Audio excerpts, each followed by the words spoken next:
Hello guys, অনেকদিন পর হয়তো ভিডিও নিয়ে আমি তোমাদের সামনে আসলাম। ভিডিওটা আমি কোনো শখ বা কোনো কিছুর উদ্দেশ্যে আমি বানাচ্ছি না।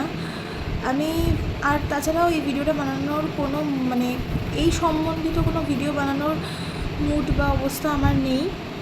তো যাই হোক, বাদ দাও। তো তোমরা সবাই জানো যে আমাদের এই কলকাতার আর.জি. কর হসপিটালে একটা মেয়েকে কতটা নৃশংসভাবে রেপ করা হয়েছে। তো আজকেরে আমি দুপুরবেলা শুয়েছিলাম, তো শুয়ে আমি ফেসবুক ঘাঁটছিলাম, আর ঠিক সেই টাইমে একটা ভয়েস আমার কাছে আসে, যেটা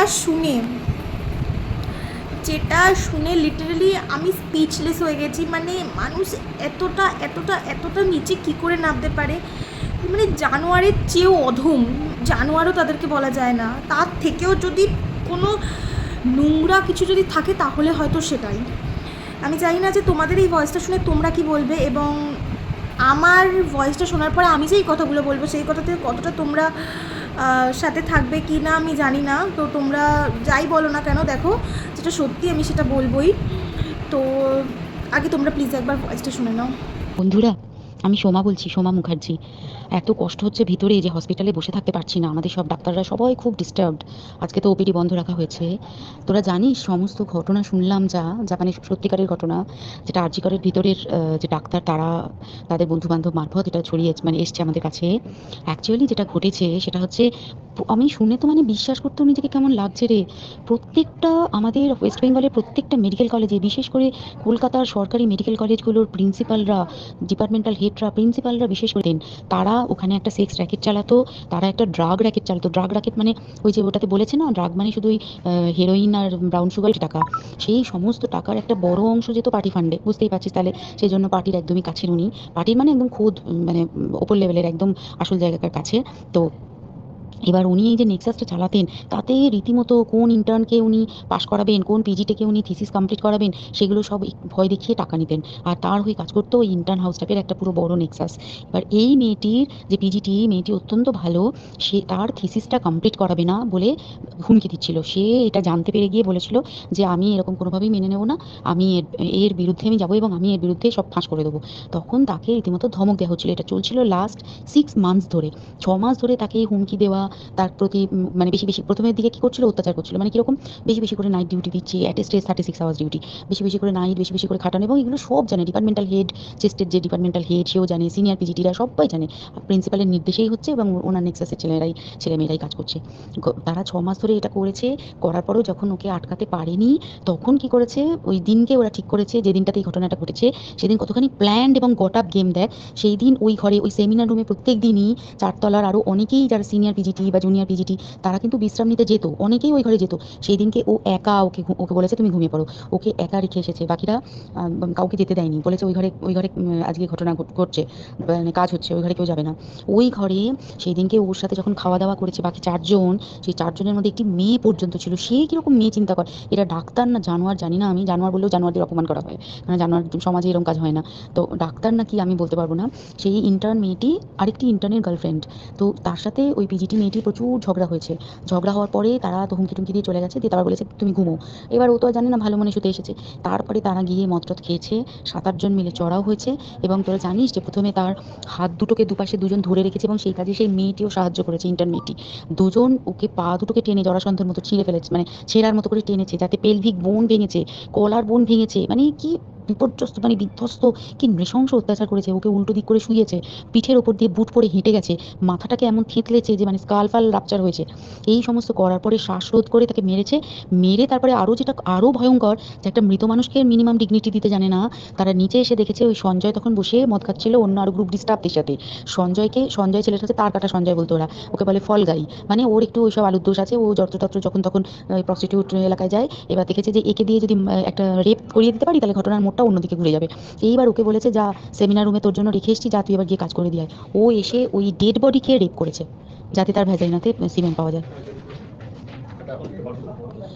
তো এবার এই হচ্ছে প্লিজ আমি নাম করে ফেললাম সব কিছুই, কতজন আমি যে নামগুলো পাঠিয়েছি এই সব ডাক্তার এরা সব জড়িত জানিস, কিন্তু কেউ কোনো প্রমাণ নেই। প্রমাণ লোপাটির জন্য সেদিনকে ওই ইন্টার্ন এবং ডাক্তাররা যে ওইখানের যে বাথরুমটাতে হাত পা ধুয়েছে, রক্ত ধুয়েছে, সেইটাকে সাত তাড়াতাড়ি প্রমাণ লোপাটের জন্য ওই দেওয়ালকে ভেঙে দিয়ে তার মানে ওই বাথরুমের জায়গাটাকেই ভাঙতে হচ্ছে ওদের, ওখানে নাকি ওরা রুম বানাবে। কালকে দেখেছিস তোরা খবরে। আর বেশি বলতে পারছি না, মানে তোরা তো সবাই প্রোটেস্ট করিস, আমরা তো আমাদের দিক থেকে করছি, কিন্তু কিছুই হবে না, এই পোড়া দেশে কিছুই হবার নেই, শুধু ভেতরে ভেতরে গুমড়ে গুমড়ে কষ্ট পাওয়া। আর আগামী প্রজন্মে যে ডাক্তাররা বেরোবে, মানে মানুষ কতটা নিচে নামলে এরকম এরকম একটা নোংরা কাজ করতে পারে। তোরা মেয়েটাকে পুরো ছিঁড়ে খেয়েছিস, ছিঁড়ে। আজ আমাদের মেয়েদের সেফটিটা কোথায়? তোদের জন্য আমরা রাস্তায় বেরাবো না? বেরাবো না আমরা রাস্তায়? আমরা ঘরে বসে থাকবো না? এখানে কি বলবি? মেয়েটা ছোটো ড্রেস পরেছিল, শরীরের কোনো অংশ দেখা যাচ্ছিল, হ্যাঁ? নাকি কোনো কাপড় ছিল না গায়ে? কোনটা যে তোরা এরকম নিচে নামলি? হ্যাঁ, আরে ভাই, আমাদের মুখ্যমন্ত্রী কি করছে? যার আন্ডারে আমাদের গোটা দেশটা, সে কি করছে? শুধুমাত্র হাম্বা টাম্বা টুম্বা টুম্বা এইসব করলে কাজে হবে না। সে পারছে না একটা মেয়ে হয়ে আমাদের মেয়েদের পাশে দাঁড়াতে? সে চাইলে তো পারে, সে পারছে না কেন?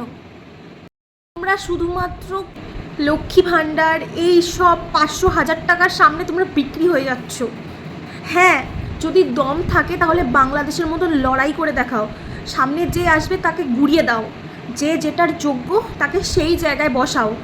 কোনো উচিত জায়গায় কোনো অনুচিত ব্যক্তিকে বসিও না, সরিয়ে দাও, এখনো সময় আছে। তোমরা সবাই একজোট হও। এই মিছিল, এত আন্দোলন, এইসব এখানে করে লাভ নেই। যে হচ্ছে মেন, যাও সন্দীপ ওই শুয়োরে বাচ্চার বাড়িতে যাও, ওকে ঘর দিয়ে বের করে ওকেও সেই সেই কুত্তার মতন একদম ছিঁড়ে ছিঁড়ে যন্ত্রণা দাও, যেরকমভাবে তারা সেই মেয়েটাকে যন্ত্রণা দিয়েছে। কি করছো তোমরা? কেন করছো? এখনো সময় আছে, তোমরা ঘুরে দাঁড়াও। তোমরা 500,000 টাকার জন্য বিক্রি হয়ে যেও না, কারণ তোমরাও তো মেয়ে, তোমরা বোঝো মেয়েদের কষ্টটা। শুধুমাত্র উই ওয়ান্ট জাস্টিস বললে জাস্টিস হবে না। যে মূল, তাকে উপড়ে ফেলো, তাকে ওখান দিয়ে উপড়ে ফেলে হিচকাতে হিচকাতে তোমরা মেয়েরা ওকে গলা টিপে মানে শেষ করে দাও, শেষ। কেন সে ঘুরে বেড়াচ্ছে দোষী হওয়া সত্ত্বেও? কেন তাকে জেলে ঢোকানো হচ্ছে না? কেন কোনো পুলিশ কোনো স্টেপ নিচ্ছে না? কিসের পুলিশ, কিসের সরকার? যদি দম থাকে তাহলে সেই বাংলাদেশের মতন, হ্যাঁ, আমি কোনো বাংলাদেশের সাপোর্ট হয়ে কোনো আমি কারো সাপোর্ট হয়ে কোনো কথা বলছি না। যেটা সত্যি আমি সেটাই বলছি। তাতে আমি জানি না আমাকে কে কটা কথা বলবে বা জানি না কোনো থ্রেড বা হুমকি আসবে না, তাতে আমার যায় আসে না। যেটা সত্যি সেটা সত্যি, সেটা ঢাকা থাকে না। আর আমি সত্যি কথাই বলছি। পার্টি পলিটিক্স ছড়িয়ে নিজের মন নিজের চোখ থেকে দেখো যে কোনটা ভুল কোনটা ঠিক। আর যদি আমি এই বিরুদ্ধে কথা বলি আমাকে সে মেরে ফেলবে, আমি সেই ওই হবে, এই ভয় পিছিয়ে থেকো না। তোমরাও জানো যে কি হচ্ছে আমাদের দেশে। আর রেপ শুধুমাত্র এইবারে প্রথম হয়নি, এর আগেও হয়ে এসছে, এর ইন ফিউচারেও আরও হবে।